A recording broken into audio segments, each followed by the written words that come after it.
An empty mind is a devil's playground. இதிலிருந்து நம்மளுக்கு புரிய வர்றது என்ன அப்படின்னா, நம்ம மைண்டை ஐடிலாக வச்சுட்டு எதுவுமே திங்க் பண்ணாமல் சும்மாவே உட்காந்துட்டு வேலையே பார்க்காம எதுவுமே செய்யாமல் சும்மாவே இருக்கோன்னு வச்சுக்கோங்களேன். நம்ம மைண்டு நெகட்டிவான தாட்ஸ் தான் நிறையா யோசிச்சுட்டே இருக்கும். ஒரு சின்ன விஷயம் நம்மளை சுற்றி நடந்தால் கூட அது கரெக்டாக இருக்கும். ஆனால் நம்மளுக்கு அது தப்பாக தெரியும். ஏன்னா உங்கள் மைண்டு எம்டியாக இருக்குல்ல, எதையும் யோசிக்காமல் இருக்குல்ல.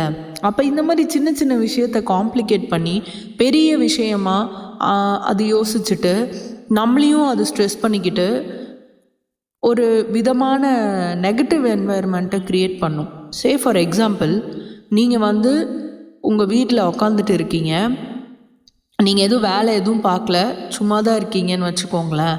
உங்கள் அம்மா கேஷுவலாக உங்கள்கிட்ட பேசிகிட்டு இருக்காங்க. அப்போது சும்மா தானடா இருக்க, போய் இந்த வேலை பாருடா, இதை கொஞ்சம் என்னை ஹெல்ப் பண்ணுறா அப்படின்னு சொன்னாங்கன்னு வச்சுக்கோங்க. அப்போது உங்களுக்கு என்ன தோணுன்னா, என்னடா அது நம்ம சும்மா இருக்கிறதுனால தான் நம்மளை இப்படி சொல்கிறாங்களோ, ஒருவேளை இது ரீசனாக இருக்குமோ, அது ரீசனாக இருக்குமோ, அதனால தான் நம்மளை இப்படி பேசுகிறாங்களோ, அப்படி இப்படின்னு சொல்லிட்டு ஒரு சின்ன விஷயத்த ரொம்ப பெரிய விஷயமாக நம்ம காம்ப்ளிகேட் பண்ணி நம்ம ஸ்ட்ரெஸ் ஆகிறது மட்டும் இல்லாமல் நம்ம சுற்றி இருக்கிற மற்றவங்களையும் நம்ம ஸ்ட்ரெஸ் பண்ணுவோம்.